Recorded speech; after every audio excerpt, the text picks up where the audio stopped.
Hello! Usong-uso talaga yung relic. Eto, may na-relic, Gibson. Medyo nagsisi yata yung may-ari. Kasi ginawa nilang Murphy Lab with a twist. Oh no! Oh. Oh no, no, no, no, no, no. Yan, ginawa, in-scalpel siya. Nangyari, kumati yung finish. And hanggang headstock. Oh no! And for restoration natin to na maibalik sa dating ganda. And yung susubukan natin ngayon dito sa LG. Medyo napanggigilan yata mag-las-las tong top natin. And headstock. And gusto na mayari ibalik sa dating ganda. At hindi ko alam kung nagsisi siya dito sa napagtripan nila. Masakit sa puso. Pero tatry natin, maibalik sa dati niyang beauty in the Beast. Ito Beast ngayon.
Natapos na rin yung nirelic nila na LP.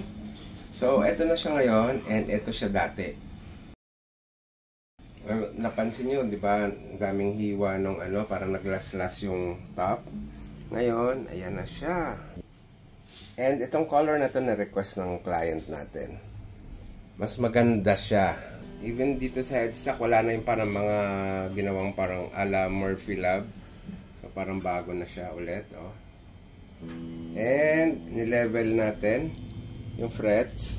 Ayan, parang mukhang bago na rin.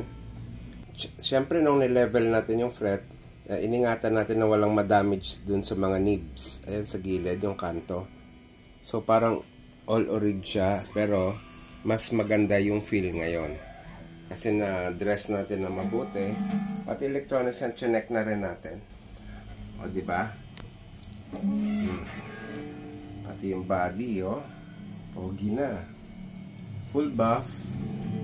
And ito talaga yung tinrabaho natin yung buong top and buong headstock. Pagkakamalamba na na-recoat siya ulit. Diba? Parang urig lang. So, sabi-sabi nga, pag kinoting yung gitara sa electric guitar, nag-iiba daw tunog. Ito, mag-guarantee ko, maganda siya. Kasi sa acoustic lang yun, sa electric guitar po, halos wala.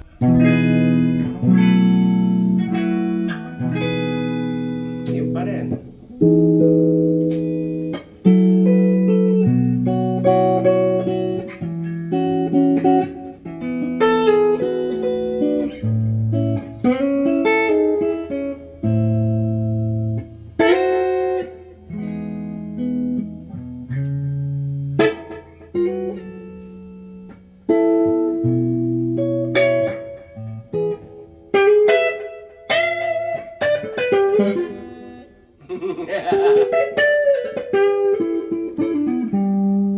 Thank you so much guys sa mga hindi pa nakasubscribe sa amin sa Facebook tsaka sa YouTube.